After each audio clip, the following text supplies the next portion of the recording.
असे सोलापूर जिल्ह्याचे सन्माननीय पालकमंत्री जयाभाऊ गोरे साहेब, त्यासोबत भारतीय जनता पार्टीच्या शहराध्यक्ष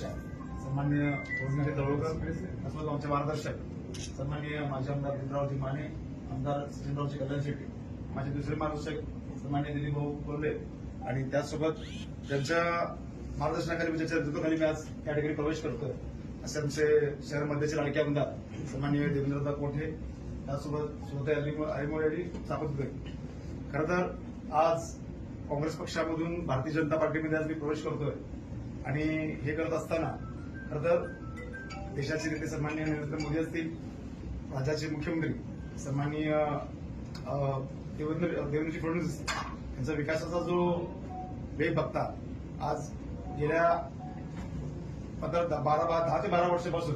या ठिकाणी भारतीय जनता पार्टीची देशामध्ये सत्ता आहे आणि हे करत असताना सर्व करत असताना प्रवाहामध्ये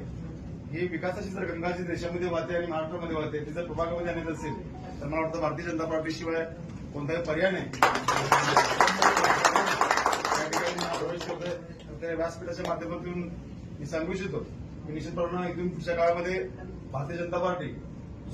जी काही जबाबदारी माझ्यावर होईल ती निश्चितपणे मी सन्मानपूर्वक आणि अतिशय प्रामाणिकपणे या ठिकाणी पार पाडेल. अशी वेळ तो अधिकच न बोलता मी बोलण्यापेक्षा काम अधिक करणारा माणूस आहे.